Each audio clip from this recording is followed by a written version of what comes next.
સરકારે એક કાયદો બનાવીને એને ઇન્ડસ્ટ્રીયલ કોરિડોર ડિક્લેર કરવો છે અને આવનાર સમયમાં ગમે ત્યારે જમીન લઈને ઉદ્યોગપતિઓ આપી દેવામાં આવશે.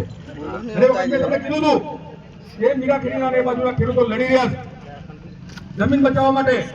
આપણે બધા એની સાથે લડવા ઊભું રહેવું પડશે. આપણે કોઈ લડવા એમની સાથે નહીં ગયા. આજે એમની જમીન જતી રહી અને આજે કોરિડોર આજે એમનો વારો, કાલે તમારો વારો આવશે, પરમ દિવસે મારો વારો આવશે. એક પછી એક આપણા બધાની જમીનો જતી રહેશે, કોઈ આપણા પેટનું પાણી હલવાનું નથી. અને હવે નહીં ચાલે. હવે એના માટે લડવું પડશે. આપણા જંગલને બચાવવા, આપણી જમીનને બચાવવા, આપણા પાણીને બચાવવા આપણે લડ્યા સિવાય છૂટકો નથી. આપણા બંધારણીય અધિકારોને બચાવવા માટે પણ આપણે લડ્યા સિવાય છૂટકો નથી. આપણા બંધારણીય અધિકારો જે છે એનો પણ ધડેલ લેથી એનો તમારે લૂંટ થઈ ગઈ. આજે સુપ્રીમ કોર્ટની અંદર લડી રહ્યા કેટલા કેસ માટે, બંધારણીય અધિકારો માટે, સુપ્રીમ કોર્ટની અંદર જજમેન્ટ માટે કેટલાય કેસ પડી રહ્યા છે. એનો કોઈ નિકાલ આવતો નથી. સમતા જજમેન્ટ કે વેદાંતા જજમેન્ટ જે આવ્યું ઓરિસ્સાનું, જે આપણી જમીનની રક્ષણ કરવા માટેનું, એ જમીનના રક્ષણ કરવાનું સુપ્રીમ કોર્ટમાં જજમેન્ટ આવ્યું, છતાં પણ આપણા દેશની જેમ આપણા આદિવાસીઓની જમીન છે. બીજા આદિવાસીઓ જે લડતા નથી અને જ્યાં લડે છે તો અધિકાર મેળવે જ છે. એટલે આપણે આપણા અધિકારો માટે લડવા માટે છૂટકો નથી. આવનાર સમય ઘણો સ્પર્ધા વધી ગઈ, કોમ્પિટિશન, દરેક જગ્યા પર કોમ્પિટિશન. અને કોમ્પિટિશન પર ટકવા માટે આપણે મજબૂત થવું પડે, શારીરિક રીતે, આર્થિક રીતે અને સામાજિક રીતે. શારીરિક રીતે મેં વાત કરી, આપણે વ્યસનોની અંદર ખોરાક આપણે અત્યારે એવો કરી નાખ્યો છે. હું મારા ગામનું ઉદાહરણ આપું. મારા ગામની અંદર મારા પાડોશી અમે ગઈ સાલની વાત કરું. ગઈ સાલે ત્યાં ડાંગર પાછી 350-400 માં મેં એને પૂછીને ડાંગર શું કરી, મને કે વેચી આવ્યો. મેં કીધું તું ખાવાનો તો ગોદામમાં મળે, પોતે પકવેલું અનાજ બજારમાં વેચી આવે અને પેલા કોણ જયારે કઈના ચોખા આવે એના પર કૂતરા હગી ગયા, બિલાડા ઉતરી ગઈ, આપણને ખબર નહીં. કેટલા ગોડાઉનમાં ફરતા ફરતા ચોખા ગોદામમાં આવતા હોય, એ ગોદામના ચોખા ખાવા તૈયાર થાય. આપણે ભગવાને જમીન આલી, હાથ પગ આલ્લા, પટેલોને ત્યાંથી આપણે મજૂરી કરીને એને ખાવા માટે પકવી આલીએ. આપણે પોતાને પકવા માટે શારીરિક રીતે આપણે સક્ષમ થવું પડે. બીજું આર્થિક,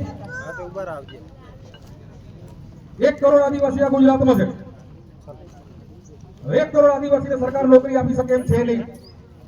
ભણ્યા એટલે નોકરી મળે એ ભૂલી જવાનું. પહેલા આપણે ઓછા ભણતા હતા એટલે બધાને નોકરી મળી જતી હતી. 1 કરોડ આદિવાસીઓ માંડ 5-10 હજાર ગ્રેજ્યુએટ થતા, બીએડ થતા, પીટીસી થતા, કે જીપીએસસી ની આવી પરીક્ષા પાસ કરતા એટલે નોકરી મળી જતી. આજે એક ગામની અંદર 25 જણા ગ્રેજ્યુએટ થઈ રહ્યા છે દર વર્ષે. બધાને નોકરી તો મળવાની નથી.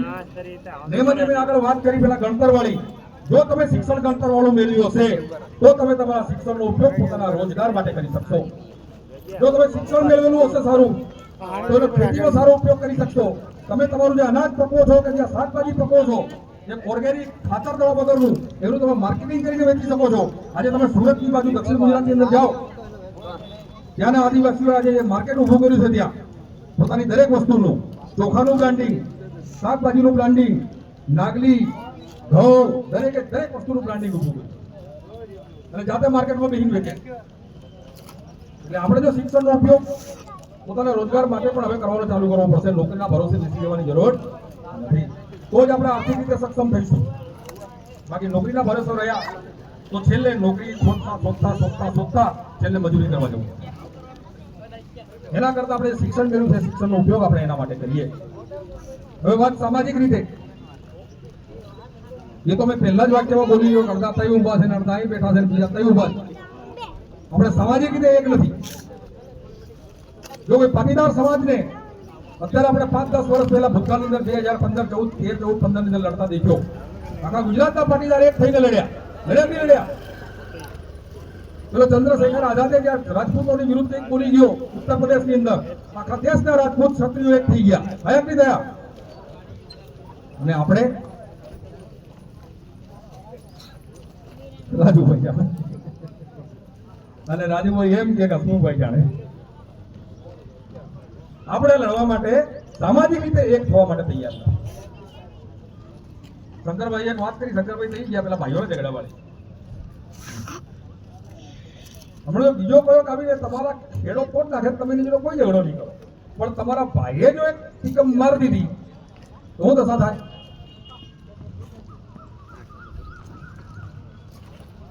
જો કે 2-3 વર્ષથી થોડા ઓછા કેસ થાય, 3-4 વર્ષ પહેલા, વધારે ટાઈમ બી નથી, 3-4 વર્ષ પહેલા જેવો વરસાદ પડે ખેડવાનું ચાલુ થાય એટલે આપણા ફતેપુરા ઓછામાં ઓછા 4 થી 5 મર્ડર થતા હતા. 4 થી 5 આપણા પત્રકાર બેઠા હતા, એમને ખબર. હમણાં છેલ્લા 2 વર્ષથી નથી હમણાં, એટલે થોડાક તો કદાચ આ બધા કાર્યક્રમ થઈ ગયા છે એની અસર શું ભાઈ કે અંદર લડાવવાનું બંધ કર્યું. એટલે સામાજિક રીતે આપણે એક થવું પડશે, આપણી દરેક સમસ્યાઓ માટે એક થઈને લડવું પડશે. તો જે આપણે આ દર વર્ષે વિશ્વ આદિવાસી દિવસ ઉજવી રહ્યા છે, બાકી તો આમને આમ જ